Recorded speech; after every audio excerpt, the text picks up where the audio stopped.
All right, so welcome to the Saturday morning call. Of the six people that we've got on, four of them are here on the island. That's kind of amazing.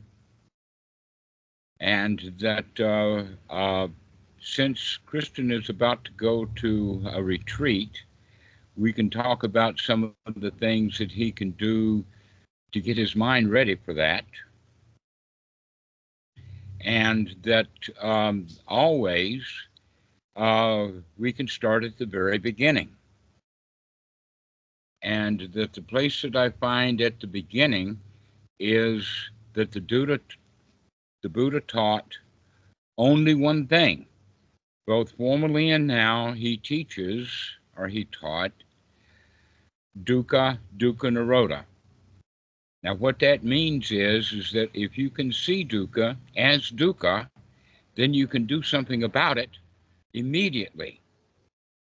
And yet, much of the Western meditation systems don't do that. They're not looking for immediate results. They're looking for long-term results. And that the actual teachings of the Buddha have to do with results that we can get right here, right now, immediately. And so, in that regard, we can look at the Eightfold Noble Path as part of that teaching of dukkha, dukkha nirodha. In fact, the first thing that we do is we unpack the dukkha, dukkha nirodha to find the Four Noble Truths.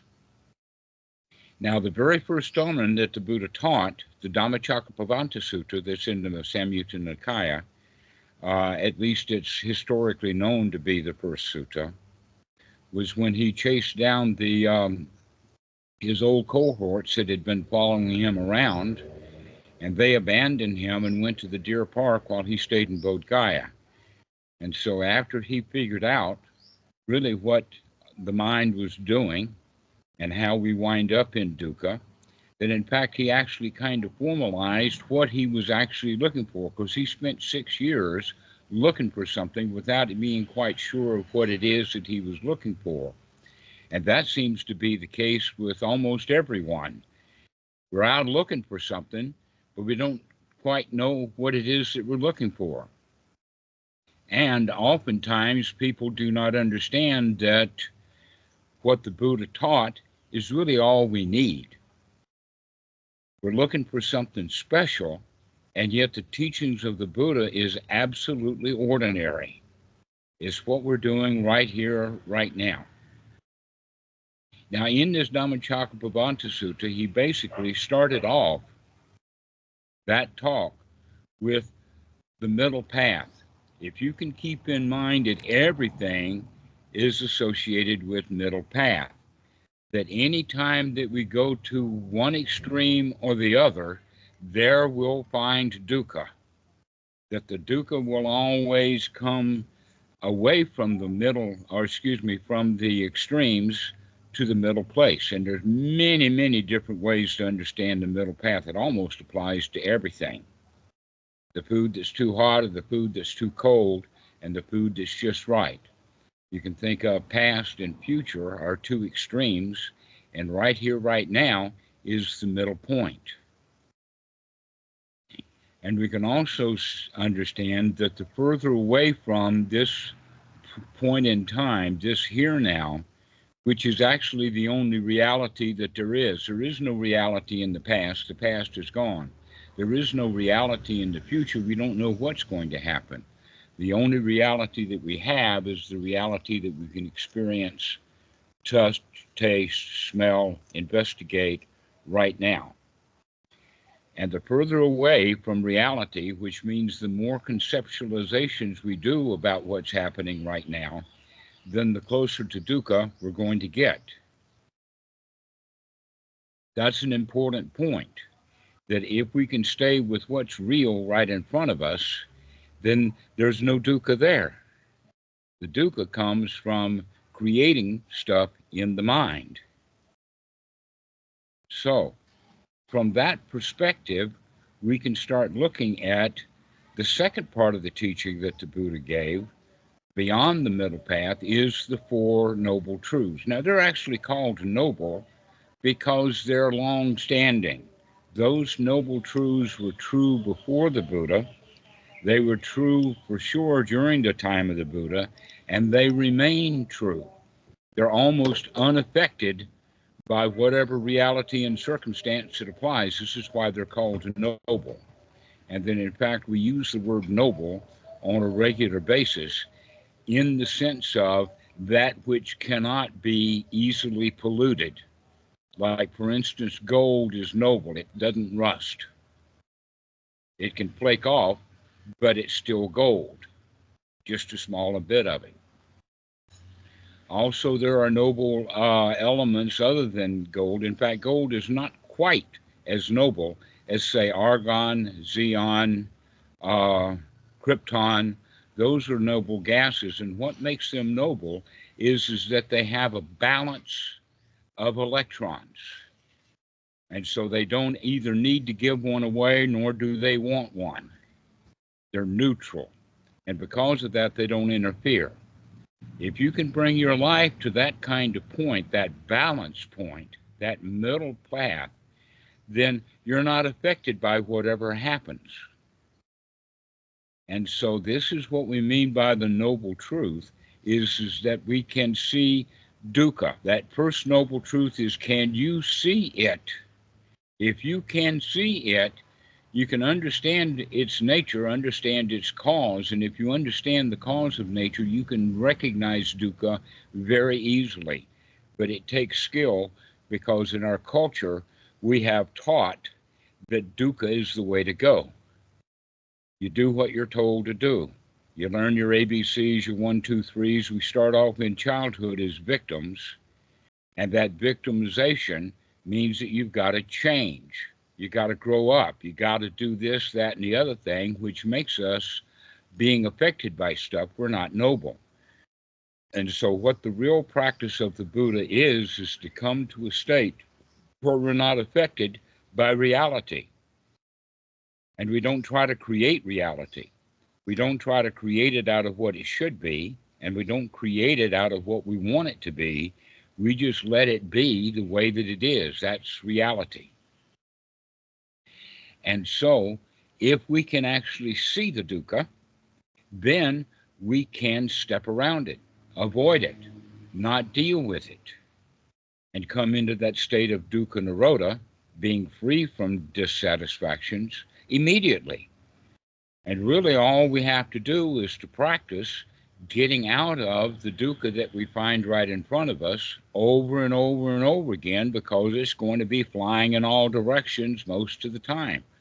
Things keep changing over and over again, and because they're changing, people don't like it, and so people are finding all kinds of dukkha, all kinds of dissatisfactions, because reality is a change model. It's in flux.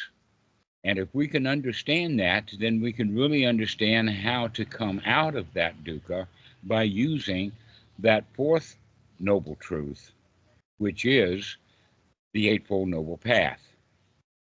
Now, one of the things that's very interesting about Western Buddhism is that they don't practice the Eightfold Noble Path. That, in fact, many times you'll hear Western meditation teachers drone on for hours or weeks at a time, and they never talk about the Four Noble Truths. They never talk about the Eightfold Noble Path, nor how to apply it. And so this talk, Christian, I want to make sure that you understand what the Four Noble Truths are, all the way down to the Eightfold Noble Path, and how to apply it. And the trick to applying it is right now.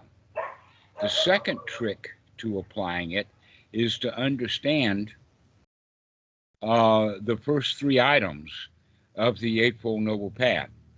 Now, most of the time when the Eightfold Noble Path is taught, it's taught in a kind of an ordinary way. And when I say ordinary, I mean in the sense of sila, samadhi, panya.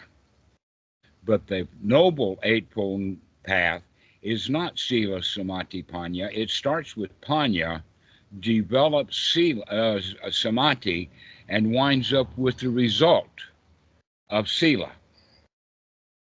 But in fact, for children, we give them precepts, we give them rules. The Bible has the 10 Commandments and all kinds of other rules. We've got English common law. Really, the only reason why all of these rules exist in the world is try to control people's behavior, primarily because they're too stupid to figure out how to live happily all by themselves. And one of the reasons why they're too stupid is because everybody around them is stupid. They're rule-bound. Things are supposed to be a certain way. And so this is how we start our children, teaching them precepts.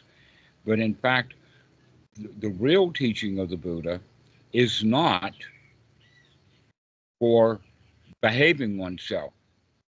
It's not for going along to get along. It's for freedom. Freedom from dukkha. Freedom from want. Freedom from suffering. Freedom from all kinds of stuff. And almost always our dissatisfactions are ordinary. So in a way, freedom is an ordinary thing. So let's look at the Eightfold Noble Path. And the first item on the path that the Buddha talks about is right noble view. Now, most of the time, people will think of the right noble view as kind of a viewpoint, a worldview, a way of looking at things. But in fact, these are just concepts. Both wrong view and ordinary right view are concepts. But the noble right view is actually a verb of looking, investigating, something that we're doing right now. And it's got a twin brother, and that twin is what is called sati. It's translated as mindfulness, but mindfulness is not a very good translation of the word sati. The word sati has the quality of remembering to wake up, to remember to be in this present moment. If we can remember to be here now, then we can take a look at what's happening right now, inside the mind, outside, wherever we're looking, whatever sense organ that we've got, we can see what's going on only when we're willing to look. And we can only look when we remember to look. And so sati winds up being an important skill to be developed. But then the third item on the list is the one that's most missing. Mahasi has the noting technique, and that noting does have the quality of remembering to note and then to do the noting. However, that's not enough. The way that I would look at it is that there's actually another kind of meditation called Vajrayana, which has the quality of choiceless awareness, which also has the quality of looking at what's going on, waking up and looking at what's going on. But their choiceless awareness means that they're just going to step right in it. They're choicelessly aware of it. And the teaching of the Buddha is about choices. We got to make choices. Now, the Mahasi method actually wants you to note and note and note and note and note until you get down to the bottom of it. So let me give you this example. It's my favorite. I haven't, I use it on a regular basis since I thought of, and that is that imagine that you're walking down the sidewalk or a path, and right in front of you is a big pile of dog doodle. The Vajrayana is going to see that dog doodle and choicelessly step right in it. The Mahasi method is going to take that dog doodle into the kitchen, dissect it, put it through the blender, mix it with egg and breadcrumbs, and cook it for lunch and eat it. But the way that the Buddha would talk about it would be to just step around it. Don't deal with it. You see it as dukkha. You see that that pile of crap is a pile of crap. Don't step in it. Don't play with it. Avoid it completely. And do that right now. So if you can use that example, we can now talk about what is, in fact, right, noble effort. So we look at what's happening in the mind, and then we immediately make a change, because mostly what's in the mind is that dog doodle kind of stuff. And if we can see it that way, then we can make a change immediately. And one of the things that the Buddha was quite famous for saying was the phrase, "Aha, I see you, Mara." Now, actually, if we can say that, if we can see what's happening in the mind and say, "Aha, I see that," that's making a big change right there. You've gladdened the mind already. Now, that's not the same thing as noting it and then not liking it. Oh, I'm worried. Oh, poor me.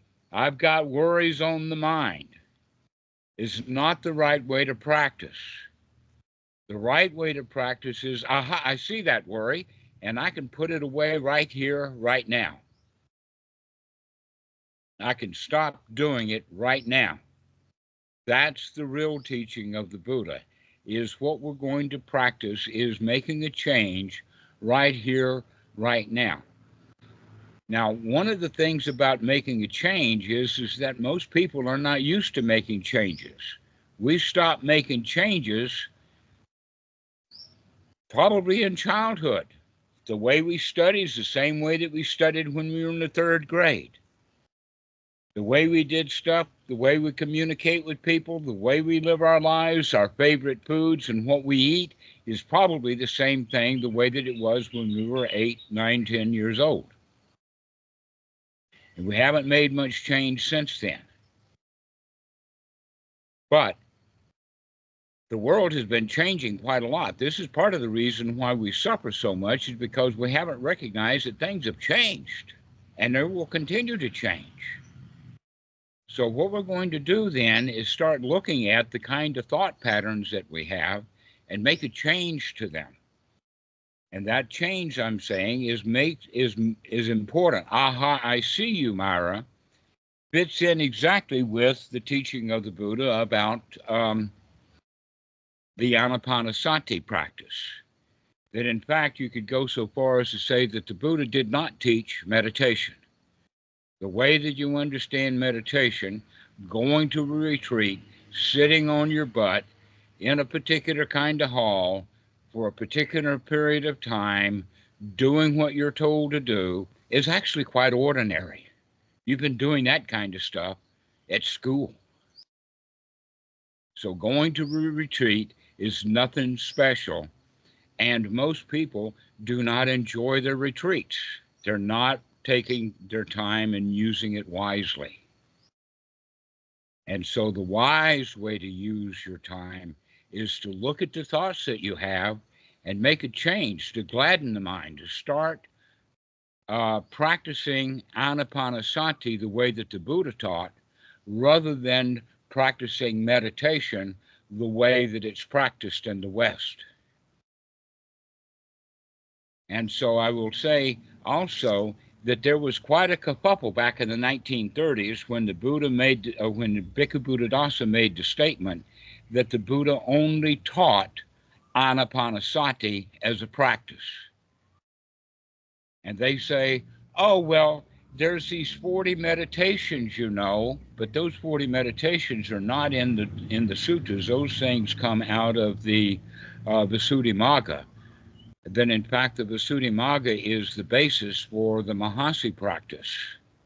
And yet, the Buddha didn't teach the Mahasi method. He didn't teach that stuff.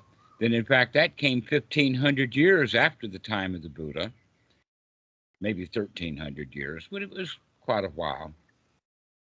But what the Buddha did teach was the 4 foundations of mindfulness and how we apply the anapanasati through the Eightfold Noble Path to fulfill the 4 foundations of mindfulness. What are the 4 foundations? Well, you've got a body, you've got feelings, and basically what feelings are is the chemistry that's going on in the body. And then you have your attitudes and the states of mind, which is just more chemistry. And then you have the thoughts and the fleeting things that come in and out of the mind, the Dhammanupassana, and that's still just more chemistry. And so if we think of the four foundations of mindfulness, this is in fact the old four elements: solid, liquid, fire, and smoke. Those were the original four elements. And we're applying that now inside the body. And so all four of these elements can be, in fact, investigated. The way that we would investigate it would be like this. We start with the body to make sure that the body is breathing well, long, deep, easy breaths, in order to get to know the body for the purpose of relaxing the body.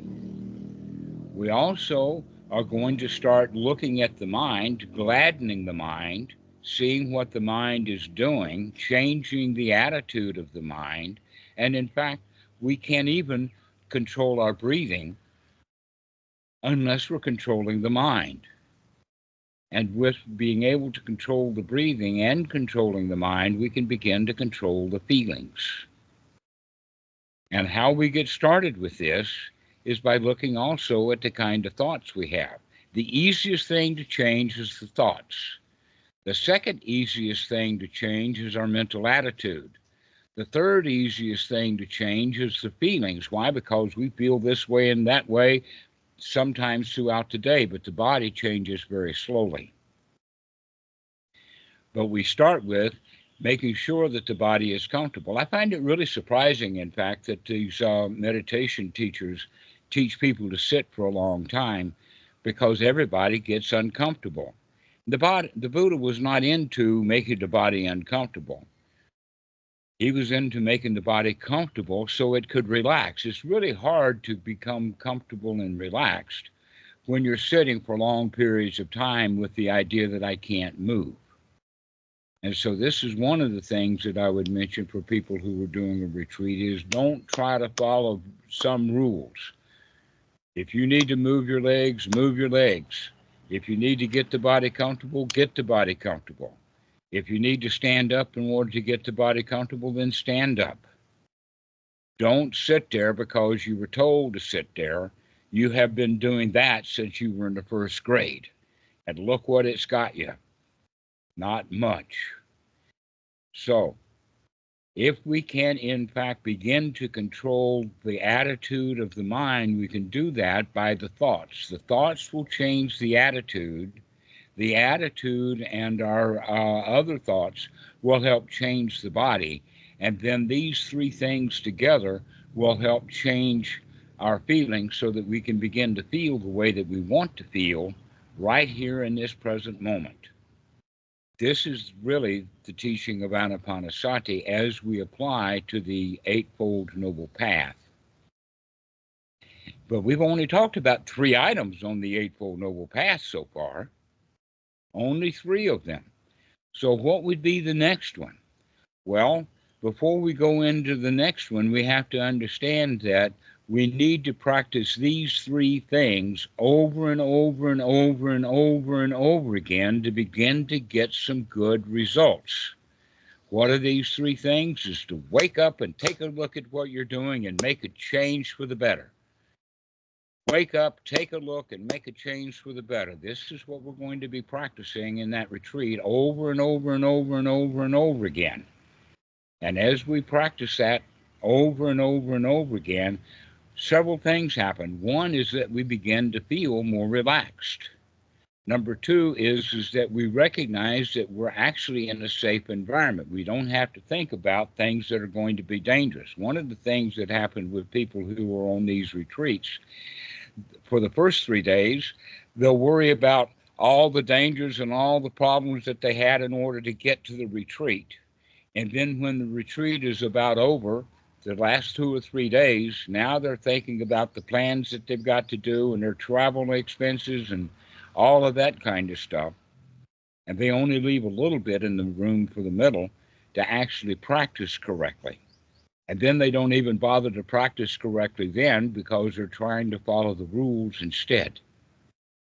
But if you're practicing correctly, that means that you begin to feel safe and secure and comfortable and then satisfied. Can you get yourself into a state of being satisfied? Practicing being satisfied over and over and over again. Keep coming back to being satisfied. Why do I insist upon satisfaction? Because satisfaction is exactly opposite of the dukkha of being dissatisfied. And so we want to start practicing being satisfied. Wow, this is okay. Wow, this is all right. Yeah, I can sit here. Yeah, everything's all right. Not a problem in the world. This is what we need to start practicing, is to become satisfied, safe, secure, comfortable, and satisfied, contented. We're not looking for magic. We're not looking for bliss. We're not looking for the pie in the sky or the Buddha on the shelf or any of that kind of stuff. We're not looking for nibbana. That in fact, if you can just chill out and be satisfied, that's nibbana enough right there. Being chill, being cool, being satisfied, being okay in this present moment. If we continue to do that over and over and over again, then another element of the Eightfold Path begins to kick in. This is called Samma Sankappa. It's translated wrongly as right thought, and it's translated more correctly as right intention. But a better translation would be right attitude. We're actually beginning to change our attitude. The attitude from being a victim into being a winner. Only victims go to retreats. Winners don't go to retreats. Victims go to retreats. Victims are there as students. Victims are there as the volunteers. Victims are there as the course retreat runners. Victims are there as the teachers. They're all a bunch of victims. The question is, can you practice coming out of your victimhood into being satisfied, being successful at being satisfied? The word in the Pali that we can talk about is the word sada. Now, in the Sanskrit, it's shraddha. You know, there's these are things like the difference between Dhamma and Dharma and Kama and Karma. Well, we've got another one, shraddha and sada. And sada actually is translated often, a bad translation. This is the one of the worst translations. They translate it as faith. And really, it's got nothing to do with faith. And it has everything to do with success. It has everything to do with confidence. We know that we can do this. This is the Samma Sankappa, the idea that we can change our attitude from being victims into being successful, being winners. And so there comes a point with this where we get the position that no matter how obstructed the mind is with hindrances, no matter what kind of unwholesome thoughts there are in the mind, I can clean that stuff out, come back to reality, see the things the way that they really are. Now, this is confidence. To say it doesn't matter how obstructed my mind gets, it doesn't matter how bad I feel, I can change that. I know I've got the confidence that I can change my state of mind. So if we can do this over and over again to change our attitude from being a victim, needing a meditation, into, wow, I've got nothing to do. I can just sit here. I've got this wired. I've got this made. Beginning to have the attitude that you've got it. That's the success. And this is the way that we add that fourth element to the Eightfold Noble Path. So that four elements together, that point of remembering to see what's going on, to make a change, to do that over and over again until we can change our attitude that we can do this. These little successes, one after another, I can change my mind. We change our attitude, and with that, the fifth element of the Eightfold Noble Path comes into play. And this is Sama Arya Samadhi, noble right samadhi. Now, Western translations of the word samadhi is downright unwholesome. They translate samadhi as concentration. The only reason that I would use the word concentration is in the sense of repetition. You do it over and over and over again. What do? We change that unwholesome thought to a wholesome thought. We gladden the mind over and over and over again. We keep telling ourselves we can do this over and over and over again. We keep saying over and over and over, everything's okay. Nowhere to go, nothing to do. The spring comes and the grass grows all by itself. Hot diggity dog, I can manage that. Hot diggity dog, that's the attitude that we want to cultivate. Because if we have those four elements together, that begins to unify the mind. That's what samadhi really means. It means unification of mind, gaining the mind and getting it together. I'll give you an example. Imagine that you had gone into the attic and you'd found an old grandfather clock, or maybe one of these, cuckoo clocks or something that's about this big. And you take it down and you take it apart, you clean every gear, you fix all of the bearings, and you put it back together so that the clock is working correctly, all cleaned out, all set up, and ticking, doing its job. That's the clock that's samadhi. Now, let's talk about concentrating that clock. Let's take that old clock and take a sledgehammer to it and make it not this big, but it's down this tight, this big. I don't think that that's the real thing that you want to do with that alarm, with that old cuckoo clock. And yet that's what we think of with concentrating the mind. Another way of looking at concentration is that concentration means you take something out of it, like frozen concentrated orange juice or condensed or concentrated milk. But in fact, no one drinks frozen concentrated orange juice. What do we do with it? We put the water back in it. We, in fact, make it whole again. We make it samadhi. So in a way, concentration is exactly the opposite of samadhi. Samadhi means we're putting everything together and getting it all working correctly, and now the mind is organized. And with the mind that's organized, with the mind that's whole and complete, that's in a position of being noble. The mind is in a noble state. So if we can bring the mind to the point of, I know that no matter how obstructed the mind is, I can clean that out, bring the mind back to a state of success and satisfaction, then that will unify the mind so that we don't want anything. That in fact, that's another thing that you can say that we've been practicing all along, is by practicing being contented and satisfied is another way of practicing not wanting anything, not wanting enlightenment, not wanting nibbana, not wanting to show off to the other students, not wanting something special, not wanting sotapan, not wanting arahat, not wanting past life experiences. Look how much crap people want from meditation. Then in fact, the real point is that anapanasati practice is a dead loss. You're not going to gain anything. You're going to lose your crap. You're going to lose your unwholesome thoughts. You're going to lose your fear. You're going to lose your discomfort. You're going to lose your dissatisfaction. You're going to lose your victimhood until there's nothing left.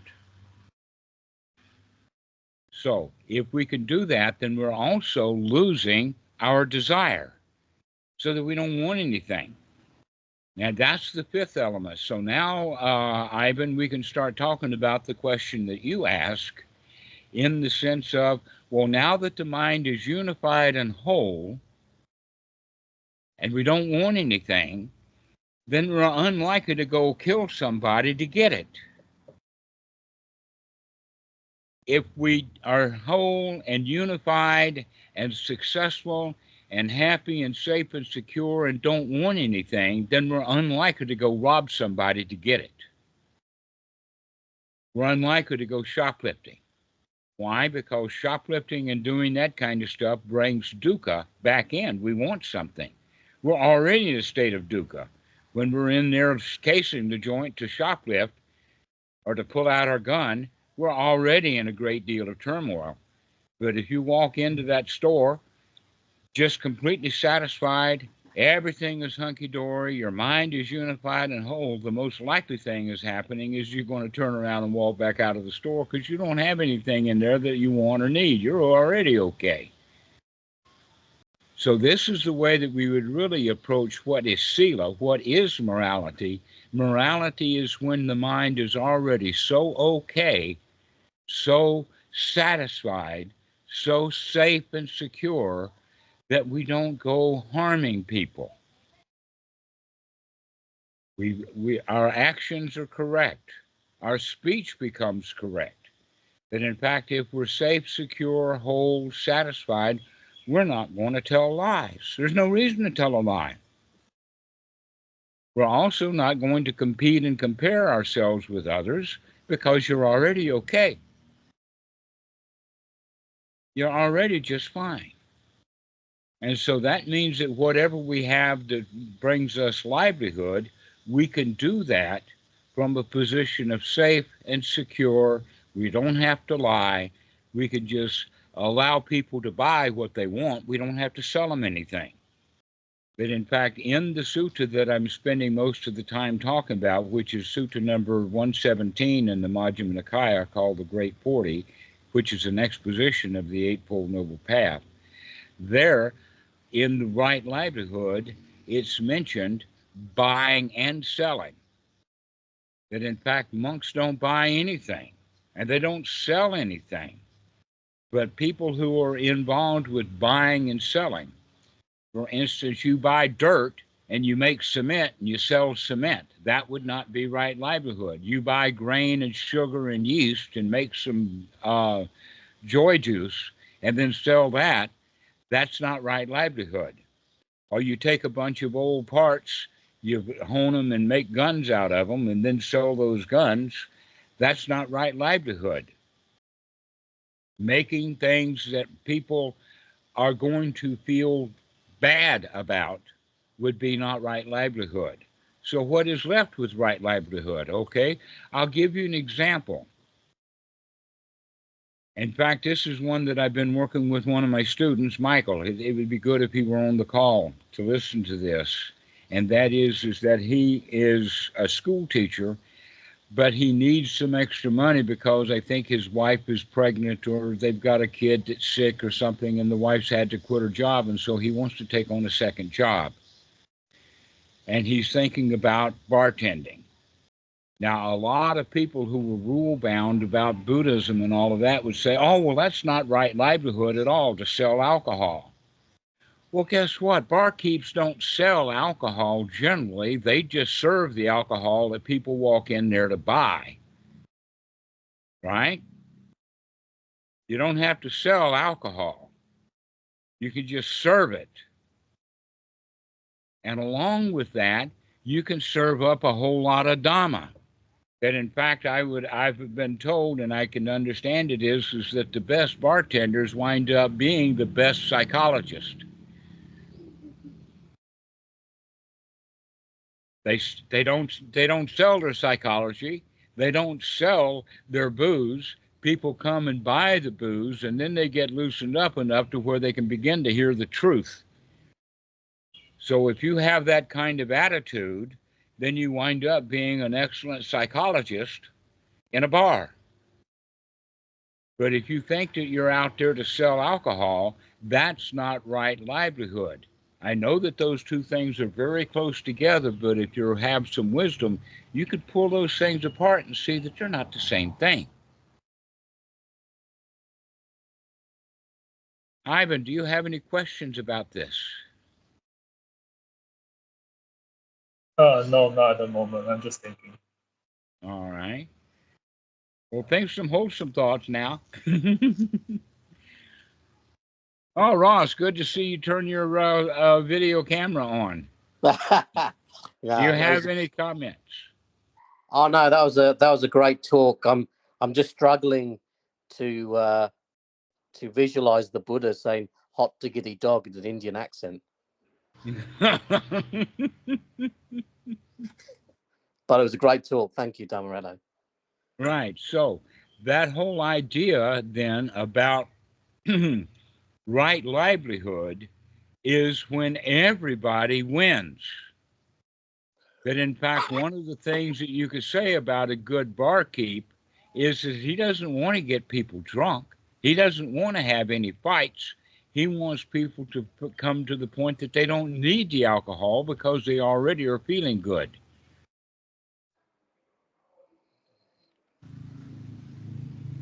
So you could be a clerk in the store and you can answer people's questions, but you don't have to recommend anything. You don't have to sell them anything. You can let them make up their own minds and make choices. There's a number of professions that we can have that would be considered right livelihood, and it all depends upon your attitude. And always that attitude is, do I want something? And if I want something, then I'm going to do something to somebody that's going to put me in a one up and them in a one down position. But if I'm happy, safe, content, and secure, then I can have a profession and do it well and enjoy doing it and not cause anybody any problems or suffering.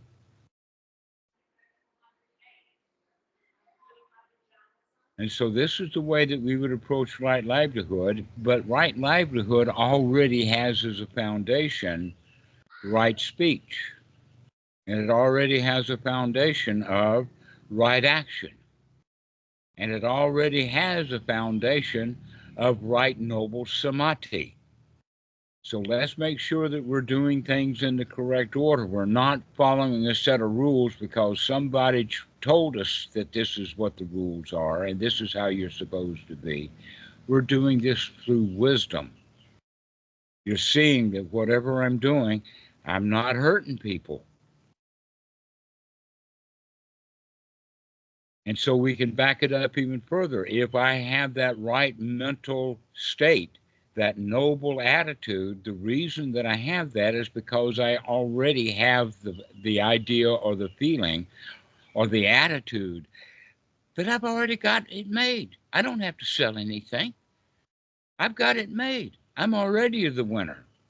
And the way that we get that state of already being satisfied, already being a success, actually starts to build even further, and we can add the quality of wealth, that you're wealthy. What are you wealthy with? Well, you don't have to be wealthy with money, but you can certainly be wealthy with joy, wealthy with an attitude, wealthy with everything is okay and everything is fine. This is the kind of attitude that we can have, and the way that we gain that attitude of being wealthy and successful is because of these very simple practices over and over and over again of changing the unwholesome thoughts into wholesome thoughts, one after another after another. I mean, it's really easy. The mind already is jumping around. They even call it a monkey mind. So if the mind changes that easy, that fast, then it can't be that much work, can't be that much right noble effort to just make another little change in the mind. But there is a way that we have to look at it from the beginning, and that is that if we have not had any much experience, we're not very good at taking right noble effort, then it's going to be a little bit more effort. There's more effort in the beginning, but as we get experience, as we get skill, As we work the right noble effort with the right attitude, if we work it this way, then the effort becomes actually energetic. No effort at all. We just automatically are going to be doing the right thing. And so in the beginning, we have to put in a little effort. I've got a couple of examples. If you're pushing a child on a swing, the first push that you push on, because they're sitting static, the gravity has got them solid and stable on sitting on the swing, and you push that swing, it takes a bit of effort. But once you get the child moving on that swing, all we have to do is just touch it. Just touch it.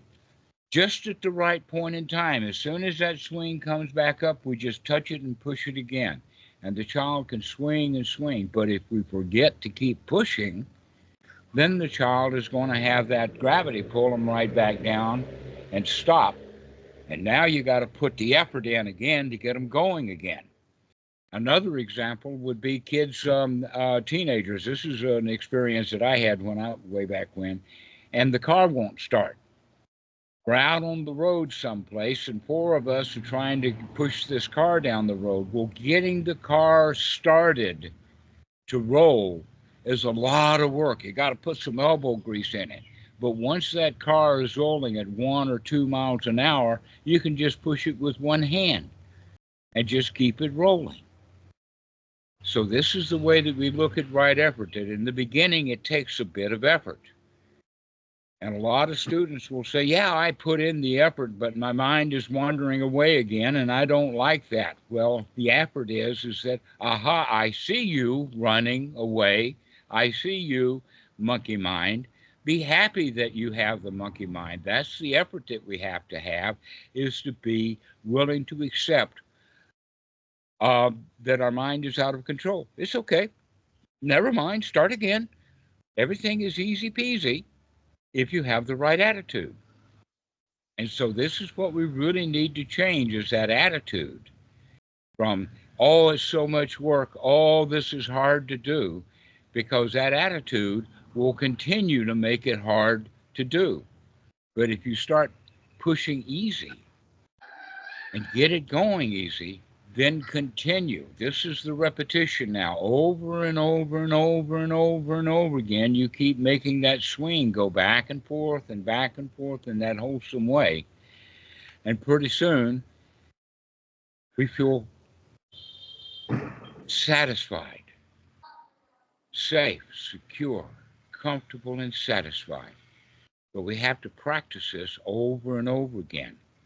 That's especially true in these retreat settings, when a lot of the retreat systems are set up to take everything that you had away from you in order for you to look at your mind. So you don't have your notebook, you don't have your cell phone, you don't have your favorite photos of all of those girls, you don't have pencil, you don't have paper, you don't have books, you don't have the TV. All you've got is your own mind. What a mess that is, until you can begin to change that mind. And so a lot of people, Kristen, they don't like that meditation retreat because they've had to do without so much stuff. Can you change your mind about it? Wow, I'm glad I don't have that notebook. I've got nothing to do right now. Wow, I can just sit here and just enjoy doing nothing for a while. Wow, I can relax. No place to go, nothing to do. I can just sit here and enjoy the moment after moment. Wow, what a relaxing pleasure this is. Wow, peace of mind.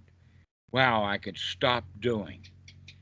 Well, you probably know that most heat that we have to deal with has to do with friction. For instance, on the sun, the reason why the sun gets hot is because all of those molecules, all of those atoms are banging up against each other. The same thing is true within our mind. The reason that we have heat in the mind is because all of these different ideas and plans and all of that, to keep banging up against each other. And so if we can begin to bring the mind back to a settled state, with unification of our thoughts, in the sense of over and over again, all we say is, wow, this is so nice. Wow, there's no problem. Wow, no place to go and nothing to do, and I can just sit here, be comfortable. Those thoughts don't create friction, and we can really cool off. And this is what nibbana actually means, is just to chill out, just to cool off, just stop rubbing stuff and just let it be all by itself. This breath is a nice breath. Let me watch it. And so this is basically all there is to a retreat. It's just to go and enjoy the retreat. Just keep having wholesome thoughts, one after another after another. Now, I can probably tell you that since this retreat that you're about to do, Kristen, is a Mahasi retreat, they're probably not telling you this. They're leaving out some of the most key ingredients. The key ingredient that they're missing is the Four Noble Truths, the Eightfold Noble Path, especially the right effort. Especially right effort. Now, the Mahasi method does have noting, but it's noting and noting and noting and noting rather than noting and make a change, noting and make a change, noting and make a change, noting and make a change. They just do noting and noting and noting, and that's why people, they note how miserable they are, and they continue noting how miserable they are. They're going to wind up being pretty miserable. But if you can note your misery and say, oh, I can make a change, and then you note you're miserable again, you say, well, I can change it one time, I can change it again. Hot dog, I can do this. And that's the way to make a big change in your life, is by making little changes, one after another, over and over and over and over again. This is a very repetitive process. And in fact, the entire teachings of the Buddha is on the back of every shampoo bottle. You go to the grocery store, you go to 7-Eleven, you buy a shampoo bottle, and there on the back of the bottle is the entire teachings of the Buddha, where it says rinse and repeat. And that's all we're doing, is we're rinsing the mind and then repeating and rinsing it again and repeating and rinsing it again. The entire teaching of the Buddha is in 3 words, rinse and repeat. The entire teaching of the Buddha is in 3 words, dukkha, dukkha, nirodha. The entire teachings of the Buddha is in 4 words. Don't worry, be happy. Don't worry, be happy. Over and over and over again. Don't worry, be happy. Over and over and over again. Rinse out the mind, keep cleaning it out, and then repeat doing that over and over again. The teachings of the Buddha is not magical. It's not mystical. You're going to lose all your desire for magic and powers and all of that kind of very airy-fairy stuff, because you're going to become satisfied. And in fact, that's what real enlightenment is all about. If you look at the word enlightenment, it's got 2 qualities to it. One is light. That's like shining a light on it, having some daylight, see the light of day. What that means is knowledge. We're taking a look. This is right, noble view, is to look. And then the other kind of enlightenment is not heavy. Lighten up. Drop your burdens. Be free of all of that crap. Freedom is just another word for nothing left to lose. And so many people want to get in something from the teaching of the Buddha. You're not going to get anything from the teaching of the Buddha. Everything's going to be a dead loss.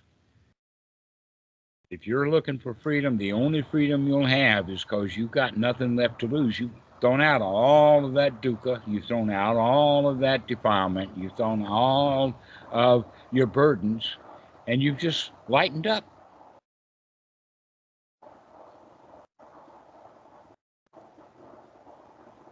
David, do you have any comments?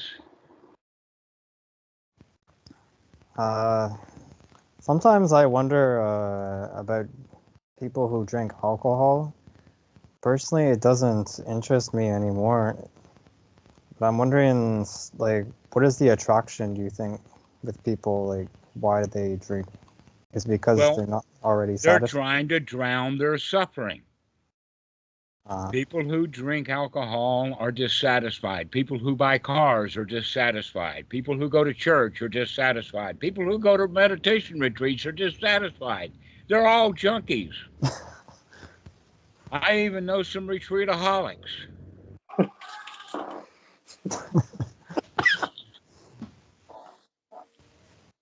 They're all dissatisfied. They're looking for something. Can you come to a state of being satisfied? If you're satisfied, you don't need to drink anything.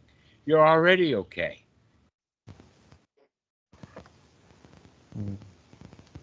Makes sense. Alexander, you have any comment?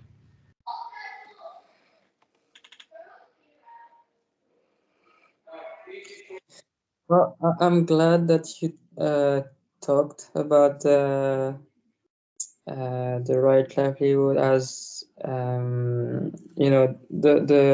border, the thin border between what can be the wrong type and the right type, especially with bartender. That was kind of a good example, because usually that's one of the example about what's wrong and right livelihood, like selling alcohol, selling guns, for instance.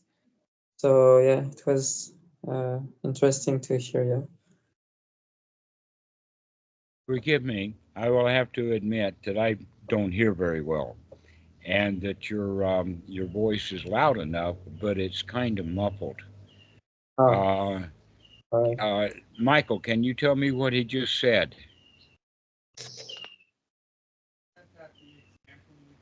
Your microphone is muted. He said that the example you gave of a bartender was a good example and showing the difference between a bartender who's in right livelihood and one who's in wrong livelihood was worthwhile, because when people talk about wrong livelihood, oftentimes one of the things they talk about is, selling alcohol, selling poisons, selling weapons, this sort of thing. Thank you. Okay. We have a new guest. Thomas, is that your name? Yes, hello. Yeah. It's in like strictly pronounced Tuomas in Finland, but it might be hard to pronounce, so I will accept any pronunciations. Very nice to be here. Welcome. I feel very welcomed here, and hello all. Really happy to be here. Sorry I'm late, but I just woke up before I joined. Yeah. And I'm glad to have you. Ross, do you have any comments?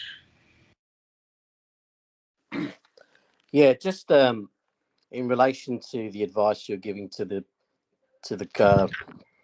guys going to work in the bar or getting a second job. What I think the only thing I would say about that is he possibly getting himself into an environment where it could get a bit prickly? Like if he's got a lot of drunk people around him and it starts to go off, it starts to get violent, because that can happen sometimes in a bar. Mm-hmm. What does he do in a situation like that where he's confronted with something pretty ugly? I would say close the bar, and if you don't have time, just leave. Okay. Get out of there. Yeah. But recognize that there was probably a whole lot that could have been done before things got to that point. Yeah. For instance, people who often get angry and violent in a bar is because they've had too much to drink. Mm. And so a good barkeep will have them to where they're not drinking so much. Yeah. That in fact he was going to be friendly with both sides and get those guys to be friendly with each other. Yep. And then the second thing was... That's what they came for. That's one of the reasons why people go to bars, is they go for companionship and they wind up in a competition and fighting with each other. True. So if the good barkeep can keep them contented and happy, then he's doing a good job. And if he's Yeah. not, he needs to leave anyway. So let's get up and go out. Let's head out the back door. Come back later after they've torn the bar up or something. Go call the owner. It's his problem. Yeah. The other thing that you mentioned as well about getting something out of Buddhism, like for years, I've always tried to get something out of it, whether it was some sort of amazing meditation experience, some sort of magical thinking, or some sort of superpower. I always approached Buddhism trying to extract something from it. And I just love the way you said that it's actually, when you do anapanasati, it's about reality and dropping all of that crap Mm-hmm.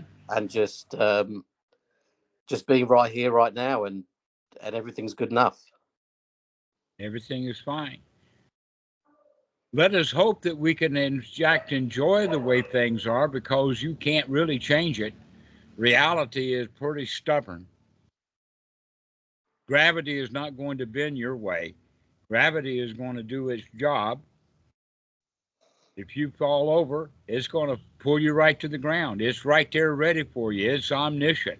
It's omnipotent. It's always there. Think of gravity as your God. Yeah. And then you can think of the other ones as also. I mean, we've got 4 primary forces of nature. What are the 4? The electromagnetic. We attract and repel each other. That's a force that's always there. Sometimes it's shocking, but it's just always there. Also, the weak and strong nuclear forces are always there. It's all about energy. It's all about the reality, the way that it is. And yet most people are trying to suck up to it. They pray to it. They write Bibles about it. They make up stories about sky daddies and dead man walking. And my favorite, no fuck babies. And they're just stories. People are looking for magic all over the place. They're looking for, guys who float off into the air. And the reality is that gravity, it's got to say so in all of this.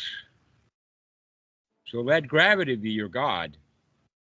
And now you can just sit in God's lap. Sitting in the lap of God. Everything is okay. Everything is fine. We live in a paradise until you judge that paradise.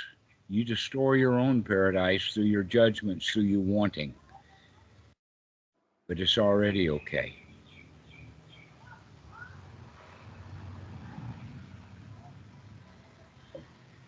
So, Kristen, do you have any final comments? Yeah, sure. So I'd just like to thank you for the amazing talk.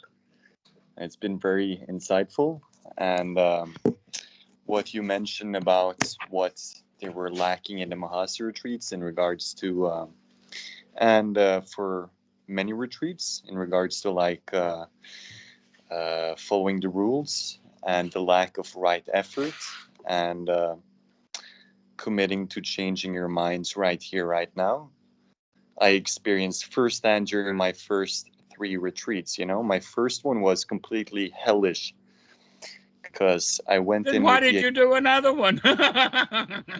Well, I mean, that's a long story. I applied for the second one before the first one, then I got accepted to the first one, and after my first one, I was dissatisfied. Because you want something. Yeah, exactly. So go spend this retreat not wanting a darn thing. Start recognizing that you keep wanting stuff, but you can rinse that right out of your mind. You can repeat that over and over and over again. Mm-hmm. You're already okay. Yeah, so it's definitely extremely very good pragmatic advice. that I will try to do or try to apply throughout the retreat. Yeah. Thank you so Excellent. much for the entire speech. Just to talk. I don't give Yeah. speeches or lectures, or I'm not a teacher. I'm just a Dhamma friend. Yeah. I'm glad to have you as a friend. Yeah, likewise. The world doesn't need another hero. It doesn't need another guru. What we need is friends, mostly to be friends with ourselves on the inside. Mm-hmm. So does anybody have any final words? How about you, Michael? You got anything to say? Be sure to subscribe to our YouTube channel if you're watching this online, or if you're sitting with us here now and haven't subscribed yet. It really helps us out, so thank you. Yeah, you can mention also joining our website. Yeah, check out OpenSanghaFoundation.org, make an account, browse through it, and go on and help us out. We're having a fun time over on the website. Mm-hmm. Yes, be sure to sign up. Thank you a lot. Thanks, guys. We'll see you later. Thank you. Thank you. Have a great rest of the day. Enough for today.